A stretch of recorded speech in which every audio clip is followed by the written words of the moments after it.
Assalamualaikum warahmatullahi wabarakatuh.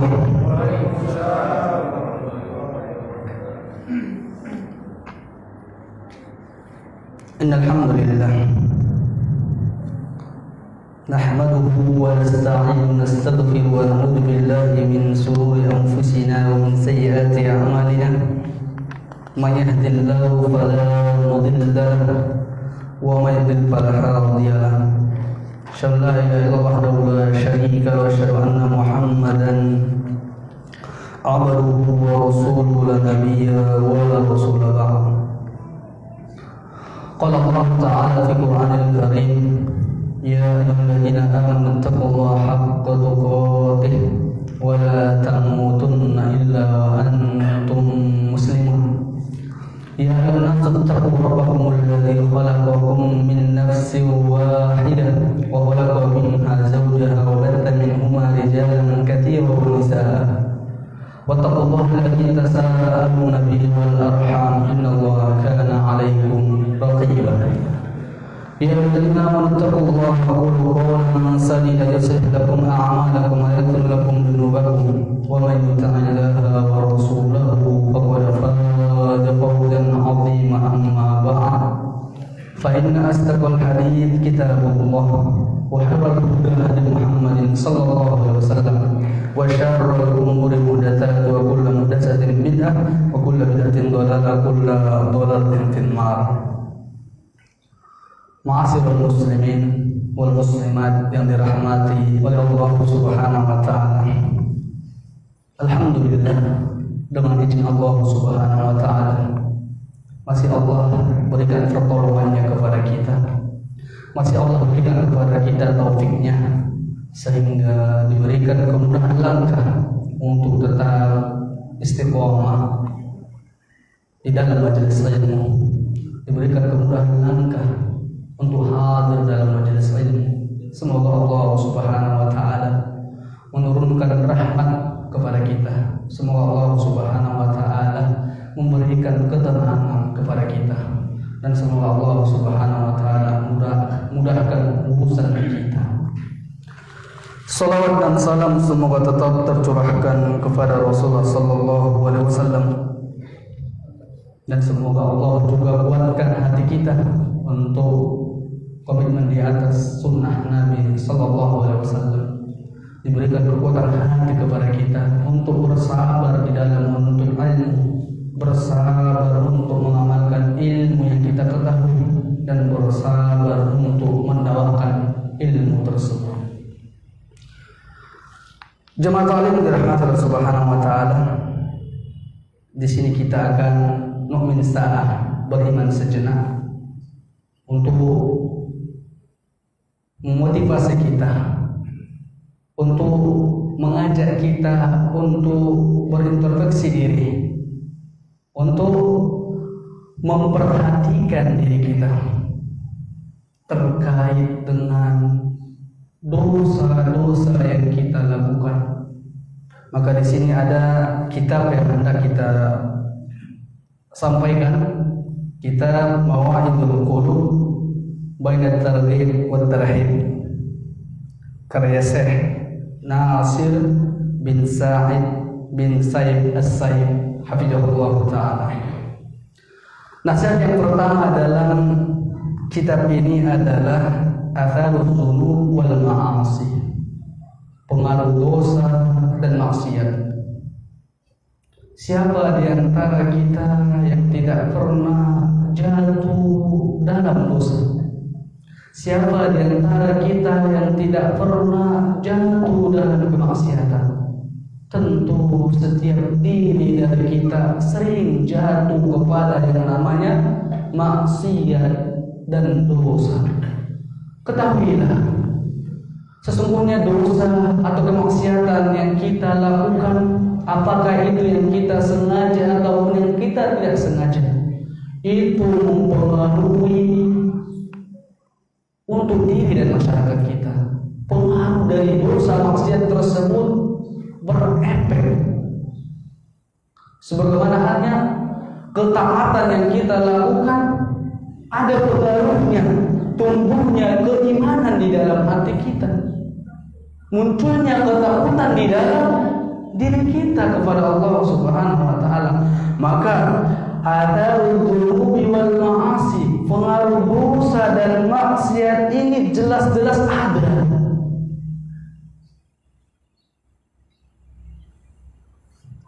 Ikhwati fillah wa akhwat yang dirahmati oleh Allah Subhanahu wa taala. Fa inna Allah Subhanahu wa taala ghaniyun 'anna wa ibadatina, walakin khalaqana li ibadati azza wa jalla. Sesungguhnya Allah Subhanahu wa taala tidak membutuhkan kita dan tidak membutuhkan ibadah yang kita lakukan. Akan tetapi ketahuilah, Allah ciptakan kita untuk beribadah kepada Allah Subhanahu wa taala. Sebagaimana Allah firmankan dalam surah Az-Zariyat ayat 56, "Wa ma khalaqatul jinna wal insa illa liya'budun." Tidaklah kuciptakan jin dan manusia melainkan untuk mentauhidkan Allah, mengesahkan Allah, beribadah hanya kepada Allah Subhanahu wa taala. Setelah kita sudah mengetahui bahwasanya Allah tidak butuh dengan kita dan tidak butuh dengan ibadah kita, akan tetapi Allah ciptakan kita ada tujuannya, bukan diciptakan begitu saja tanpa ada tujuan. Namun tujuan yang paling utama ini harus benar-benar kita tanamkan di dalam diri kita agar kita tidak terlena di dalam kehidupan dunia ini, yaitu adalah tujuan hidup menghambakan diri mutlak untuk Allah Subhanahu wa taala. Jemaah Allah Subhanahu wa taala, tentu di dalam kehidupan ini Allah uji kita dengan berbagai ujian. Allah uji kita dengan adanya maksiat seperti adanya zina, adanya khamar. Di sana kita diuji. Mampukah kita bersabar agar kita tidak jatuh dalam larangan ini? Mampukah kita menahan diri agar tidak jatuh dalam dosa-dosa ini? Maka jika kita mampu untuk bersabar menahan diri dari larangan ini, dan juga kita bersabar di dalam melakukan amalan-amalan ketaatan kepada Allah, maka kita akan meraih surga Allah Subhanahu wa taala. Nabi sallallahu alaihi wasallam sebutkan dalam hadisnya dari Abu Hurairah radhiyallahu anhu, qala Rasulullah sallallahu alaihi wasallam, kullu ummati yadkhuluna al-jannah illa man aba. Qulna ya Rasulullah wa man ya'ba? Qala man ata'ani dakhulal jannah wa man asani faqad aba. Setiap umatku akan masuk surga. Ini setiap umat Nabi pasti akan masuk surga. Kita umat Nabi atau tidak? Umat Nabi, insya Allah kita akan masuk surga, kecuali mereka yang enggan, tidak mau mentaati Nabi. Maka di sini dikatakan para sahabat bertanya kepada Rasulullah SAW, siapakah mereka yang akba ini, yang enggan ini? Maka Nabi jawab, man ata'ani dakhulal jannah. Siapa yang mentaatiku, mentaati Nabi, maka dia pasti akan masuk surga.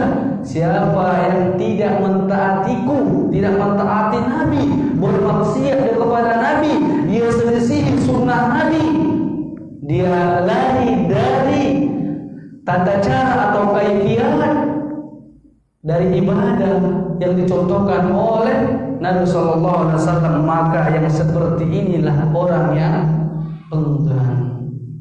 Jadi kita di mana di antara dua golongan ini? Orang yang taatkah atau orang yang enggan? Jelas kedua-duanya ini berujung kebahagiaan atau kesengsaraan. Bila mana kita taati, insya Allah kita akan masuk surga. Jika kita selisihi Nabi, kita tidak mentaatinya, kita justru menentang sunnah Nabi ini, menentang, dia sangka dia tentang itu adalah orang-orang yang mengikuti sunnah Nabi, padahal pada hakikatnya yang dia tentang itu Rasul sendiri, Nabi sendiri yang dia tentang. Maka orang yang seperti itu kesengsaraan, neraka tempatnya. Jemaah taklim dirahmati Allah Subhanahu wa taala. Maka kita di dalam kehidupan ini diuji dengan dua golongan atau dua jalan. Apakah kita ini termasuk orang yang dalam golongan atau jalan orang-orang yang meniti kebaikan atau orang-orang yang meniti jalan keburukan? Itu sudah jelas pilihan. Kita pilih yang mana? Dan ujung dari ketaatan kita sudah tahu adalah surga. Ujung dari atau bahaya dari menyelisihi adalah neraka. Maka jalan untuk menuju kedua-duanya itu dimudahkan. Ya, dimudahkan. Maka kita mau pilih yang di mana? Di antara yang dua pilihan ini. Tidak ada istilah saya netral aja, nggak ikut sana, nggak ikut sini. Ini yang bahaya yang seperti ini, tidak bisa bersikap, tidak bisa dia menyikapi dirinya memilih di antara dua pilihan tersebut. Ini fitnah yang menimpa kita sekarang ini.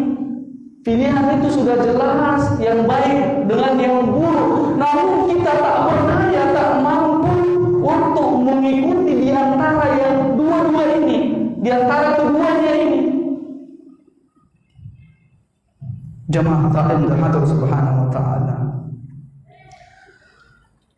Amalan ketaatan, apakah itu bentuknya suatu hal yang diwajibkan oleh Allah ataupun yang dianjurkan? Itu perlunya kita untuk bermujahadah, bersungguh-sungguh dalam hal melakukan itu. Begitu juga meninggalkan berbagai jenis atau bentuk kemaksiatan, itu juga perlu mujahadah, melatih diri agar menjauhkan hal tersebut. Jemaah taklim dirahmati Allah Subhanahu wa taala, maka ketaatan,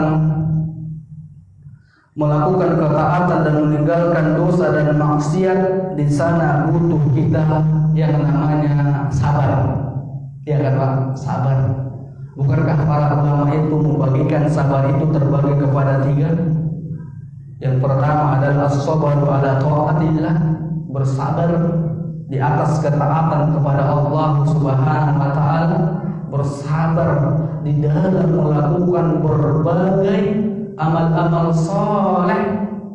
Dan juga yang kedua as-sabru an ma'asillah, as-sabru an maksiatillah, bersabar untuk menahan diri jangan sampai jatuh kepada maksiat kepada Allah. Maka ini perlu muhajadah, kesungguhan dan kesabaran. Kita sekarang menuntut ilmu dalam bentuk apa? Kesabaran bentuk apa ini? Perintah sabar dalam ketaatan. Jadi kita menuntut ilmu itu perlu sabar. Dengan kesabaran itulah, dengan kesungguhan itulah, kita akan mendapatkan manisnya di dalam menuntut ilmu. Kita akan merasakan manisnya dalam hal menuntut ilmu, sehingga kita berat bagi kita untuk meninggalkan menuntut ilmu di dalam kehidupan ini, karena kita meyakini itulah satu-satunya jalan yang harus kita beristiqomah di atasnya agar kita tetap berada di atas agama yang lurus ini. Jemaah ta'lim dari Allah Subhanahu wa taala. Allah Subhanahu wa taala berfirman dalam surah Al-Baqarah ayat 153, A'udzu billahi minasy syaithanir rajim. Ya ayyuhalladzina amanu ista'inu bis-sabri was-salah. Innallaha ma'as sabirin. Wahai orang-orang yang beriman, ista'inu bis-sabr. Mohon pertolongan kepada Allah dengan kesabaran dan sholat. Jadi pertolongan itu kita dapatkan melalui kesabaran kita di dalam melakukan ketaatan-ketaatan kepada Allah, terkhusus tentang sholat. Maka kenapa di sini didahulukan kalimat sabar setelah itu baru sholat? Bukankah kalau kita lihat sholat itu masuk rukun Islam? Rukun Islam itu berapa, Pak? Kedua. Sabar masuk nggak dalam rukun Islam? Enggak. Kok di sini didahulukan sabar? Maka di sini dijelaskan oleh ulama kita, kenapa dalam ayat ini didahulukan kalimat sabar terlebih dahulu baru masuk sholat? Alasannya karena sabar ini bentuknya umum, sabar dalam segala hal, sabar dalam ketaatan, sabar dalam menahan diri dari maksiat. Adapun yang ketiga, sabar dalam ketentuan atau takdir Allah. Maka sabar itu cakupannya umum, setelah itu dikhususkan. Terkhusus dalam sholat Anda harus sabar. Betapa banyak saudara-saudara kita hari ini dia menjaga sholatnya secara berjamaah, besok belum tentu terlihat. Maka di sini perlu muhajadah, perlu kesungguhan, perlu kita tanamkan ketakutan di dalam diri kita, sifat sifat takut kepada Allah dalam hal meninggalkan perintah-perintah Allah, dalam hal mengerjakan larangan-larangannya. Perlu dimunculkan sifat khasyah, takut di dalam diri kita. Jamaah taklim dirahmati Allah Subhanahu wa taala.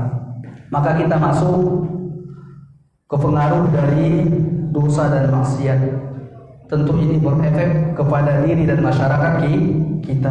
Ketika kita bermaksiat, ketika kita melakukan suatu bentuk pelanggaran dosa, itu bukan hanya berefek pada diri kita, namun ini berefek juga untuk masyarakat kita.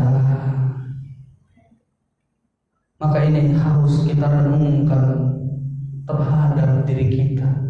Sungguh pengaruh dari dosa yang kita lakukan, maksiat yang kita lakukan sangat berbahaya sekali dalam kehidupan ini.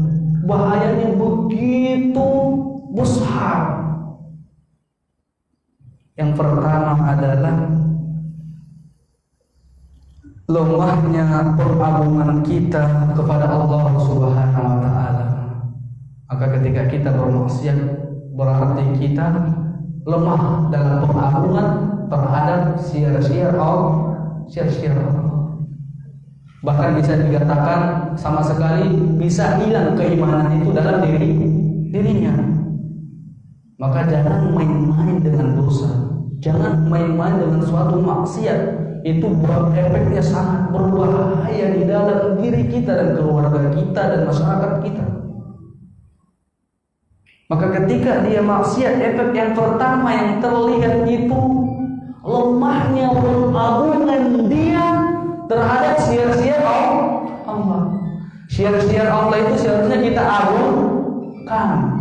Tapi ketika dia maksiat, ketika dia terus berada di atas dosa dan maksiat, bagaimana mungkin bisa dia mengagungkan Allah di dalam kehidupannya? Tentu tentu itu dia melemahkan atau lemah imannya di dalam hal mengagungkan syiar-syiar Allah. Karena orang-orang yang mengagungkan syiar-syiar Allah itu datang dari hati yang paling takwa. Jadi kalau orang sudah bermaksiat, kalau dia sudah melakukan dosa,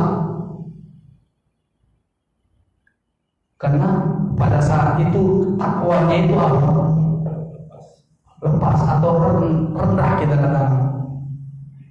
Pada saat itu hidup hawa nafsunya, dikalahkan oleh hawa nafsunya. Maka Allah Subhanahu wa taala sebutkan dalam surah Al-Hajj ayat 32, A'udzubillahi minasyaitonir rajim. Dzalika wa may yu'azzim sya'airallah fa innaha min taqwal qulub. Yang demikian itu barang siapa yang mengagungkan syiar-syiar Allah, itu datang dari hati yang paling takwa. Jadi hanya orang-orang yang bertakwa kepada Allah lah yang dapat mengagungkan syiar-syiar Allah. Kalau dia tidak bertakwa, ya gimana mau mengagungkan syiar-syiar Allah? Sholat aja bisa dikatakan malu dia, karena biasa dia nggak pernah ke masjid itu. Atau kalau kita lihat para wanita, kalau dia tidak memiliki takwa, bagaimana dia untuk menampakkan syiar-syiar tentang hijab? Ya malu dia. Ada nanti istilahnya, aduh, gimana mau pakai hijab? Sholat saya aja masih buruk, katanya. Kena dia subhan, kena dia talbis iblis. Maka di sini Pak, pengaruh dosa dan maksiat itu yang pertama, lemahnya pengagungan kita kepada Allah Subhanahu wa taala, yang seharusnya kita agungkan syiar-syiar Allah di dalam kehidupan itu, kehidupan ini. Karena dengan mengagungkan syiar-syiar Allah, kita akan merasakan ketenteraman, akan merasakan keberkahan itu turun dari langit. Bila mana kita jadi orang-orang yang bertakwa, walau anna ahlal qura amanu wattaqu la fatahna alaihim barakatum minas sama. Kalau seandainya penghuni negeri ini bertakwa kepada Allah, maka Allah akan bukakan pintu-pintu keberkahan dari langit. Jadi kalau kita tidak mengagungkan atau masih suka maksiat, gimana mau turun keberkahan? Bukankah di dalam kehidupan ini yang kita cari adalah keberkahan? Keberkahan pada usia kita, keberkahan pada ilmu kita, keberkahan pada keluarga kita, keberkahan di negeri kita ini.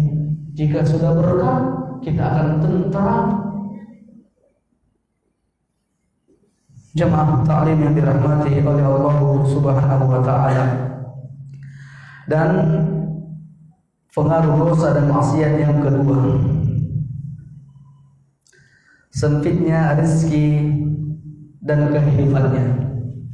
Maka orang-orang yang belum meninggalkan maksiat atau masih gemar melakukan maksiat dan berbagai bentuk dosa, apakah itu dosa besar atau dosa kecil, maka rezekinya itu sempit dan kehidupannya itu sempit. Dadanya tak lapang, disebabkan masih ada pengganjal di hatinya. Kalaupun dia dapat rezeki, dia merasa kurang-kurang, sehingga dia tidak memperhatikan batas-batas dalam agama ini. Semua diambil berbagai cara, dengan cara yang halal, yang haram, dia tempuh semua. Yang penting di benaknya adalah harta. Ini yang masalah. Maka kata Nabi SAW yang artinya akan datang kepada kalian suatu zaman, suatu masa yang mana manusia tidak peduli lagi dengan hartanya. Apakah itu dia dapatkan dengan cara yang halal atau yang haram? Yang penting harta itu yang di benak dia. Kalau orang-orang yang bertakwa, tentu dia memperhatikan cara saya ini benar atau tidak, harta yang saya cari ini berkah atau tidak. Maka muncul qanaah, merasa cukup di dalam hatinya setelah dia tempuh cara yang baik di dalam mencari nafkah. sehingga dia tidak terjal yang namanya larangan atau cara-cara yang tidak benar dalam agama. Maka pengaruh yang kedua itu adalah sempit rezeki dan kehidupannya. Nabi SAW disebutkan dalam hadis yang diriwayatkan oleh Imam Ahmad dalam musnadnya, innar rajula la yuhrama ar-rizqa bidzambi yusibuhu. Sesungguhnya seseorang terhalang dari rezeki disebabkan dosa yang dia perbuat. Jelas kata Nabi di sini. Terhalang dari rezeki. Bisa saja kita terhalang sama sekali dari rezeki ataupun keberkahan itu hilang. Sehingga tadi kita katakan dia tempuh berbagai cara, nggak peduli dia cara benar atau tidak. Yang di benak dia ya harta, di benak dia bisa untuk makan, bisa untuk memberikan nafkah kepada keluarga. Maka ini hati-hati Pak, maksiat, dosa yang kita lakukan itu akan terhalangnya rezeki kita, terhalangnya rezeki kita. Bahkan ulama mengatakan tidaklah dirasakan manisnya ibadah bagi orang yang bermaksiat kepada Allah. Ibadah itu Pak ada manisnya, ada rasa tersendiri di dalam hati ketika kita melakukan ibadah itu, rasa enak, rasa nyaman. Coba Bapak tanyakan orang-orang yang sebelumnya tidak pernah sholat dan setelah itu dia sholat, gimana keadaan hatinya? Pasti dia merasa lebih tenang hidupnya ketika dia jalankan sholat.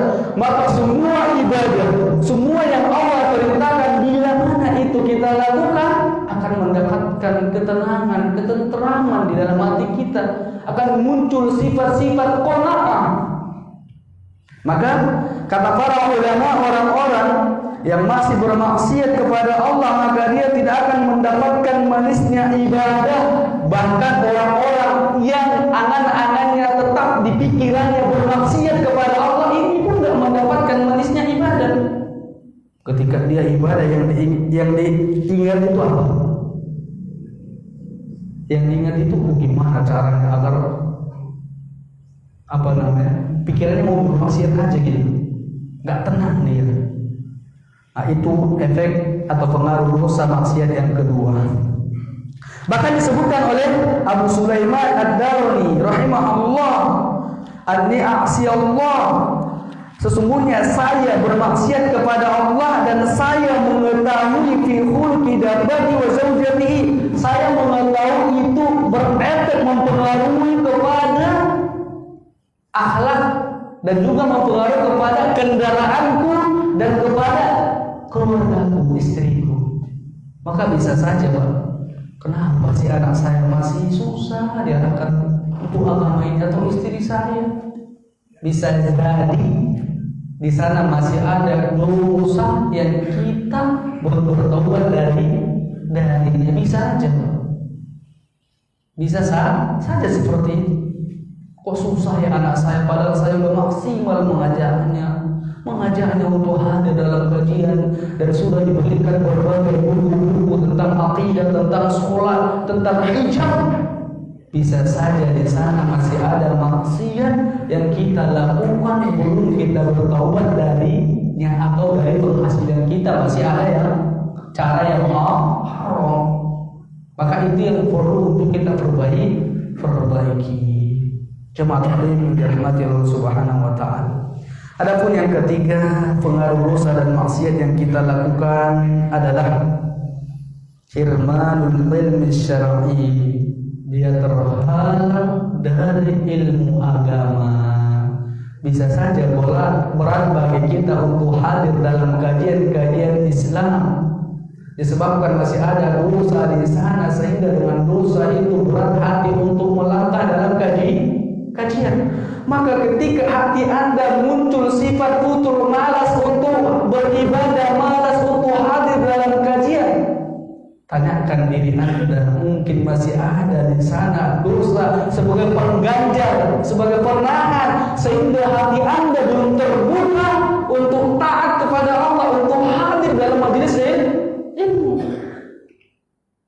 Maka orang-orang yang bermaksiat itu akan menghalangi dia untuk mendapatkan ilmu agama. Walaupun itu dia mendapatkan ilmu ini boleh dan ini tidak boleh, mungkin dia terhalang berat untuk mengamalkannya. Hanya sebatas tahu. Maka seseorang itu masih dikatakan jahil, bodoh, sampai dia mengamalkan yang dia ketahui.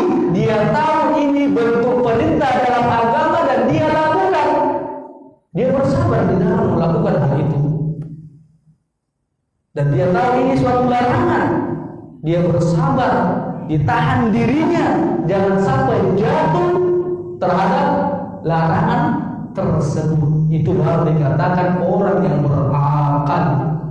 Orang yang berakal itu bukan hanya sebatas ini tahu boleh, ini nggak boleh, bukan hanya sebatas itu. Namun dia tahu ini boleh, dia lakukan. Ini dia tahu salah, dia tinggalkan. Itulah orang yang berakal yang sesungguhnya. Anak-anak pun kalau kita tahu dia ini yang enak, ini tidak enak.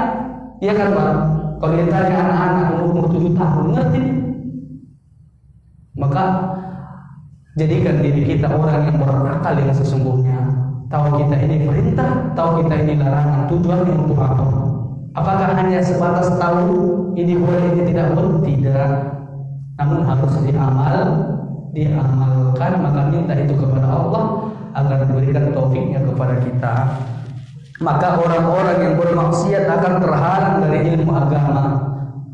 Maka Allah Subhanahu wa taala berfirman dalam surah Al-Baqarah ayat 282. Ayat yang begitu panjang menjelaskan tentang dain utang. Setelah itu di akhir dari ayat ini wattaqullaha wa yu'allimukumullah. Bertakwalah kalian kepada Allah wa yu'allimukumullah, niscaya Allah akan mengajarkan kepada kalian suatu apa? Ilmu. Dengan ketakwaan, semakin kita jaga iman kita, semakin kita bertakwa kepada Allah, maka kita akan diberikan pengajaran terhadap ilmu ini, diberikan kepada kita pemahaman terhadap ilmu. Maka di sini semakin bermaksiat kita, semakin berusaha kita lakukan belum kita bertaubat darinya, maka itu pengganjal sehingga kita malas untuk belajar ilmu agama. Sebagaimana halnya Imam Syafi'i pernah suatu ketika dia mengeluh kepada gurunya yang bernama Al-Waqi' rahimahullah tentang apa? Su'ul hifdzi. Apalan Imam Syafi'i disebabkan apa?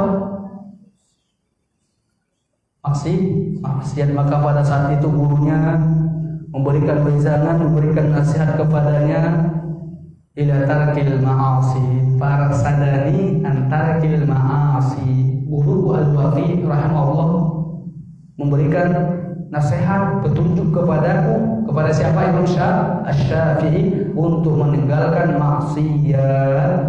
Wa qala a'lam innal ilma nurun, dan dia berkata, punya ketahuian bahwasanya ilmu itu cahaya, wa nurullahi la yu'tadi a'asi, dan cahaya Allah tidak masuk kepada orang-orang yang bermaksiat. Jadi pengaruh maksiat, dosa itu sangat berbahaya sekali sampai kita terhalang dari ilmu. Kalau sudah terhalang dari ilmu, kayak mana kehidupan kita? Kalau sudah terhalang kita dari ilmu, bagaimana kita mengerti ini bagian dari agama? Ini hukum-hukum yang diperintahkan dalam agama, dan ini suatu larangan. Dengan mempelajari seperti inilah, dengan belajarlah. Apakah itu bentuknya kita langsung duduk bermajelis, ataupun dengan membaca kitab, ataupun mendengarkan kajian melalui apa? Online. Maka kita mengerti ini bagian agama, ini bukan bagian dari agama. Namun kalau sudah terhalang dari berbagai cara tersebut, bagaimana kita mengerti ini bagian agama, ini bukan dari agama, dengan ilmu ini? Maka ketahuilah, ketika kita terasa futur di dalam hati kita, malas untuk hadir dalam kajian, tanyakan diri Anda, Hisab diri Anda, mungkin masih ada maksiat yang saya lakukan sehingga berat melangkahkan kaki ini hadir ke majelis ilmu. Kalau kita ditanya, siapa di antara kita tidak mengerti keutamaan orang yang hadir dalam majelis ilmu? Kebanyakan kita tahu, kita mengerti, namun kok masih berat? Nah, berarti di sana ada pengganjal, ada penghalang, yaitu apa? Maksiat dan dosa. Jemaat alim Allah Subhanahu wa taala. Imam Syafi'i aja yang terkenal kecerdasannya ya, masih dalam riwayat itu disebutkan apa penyebabnya dosa yang kayak mana contohnya? Ketika dia ke pasar tersingkat apa?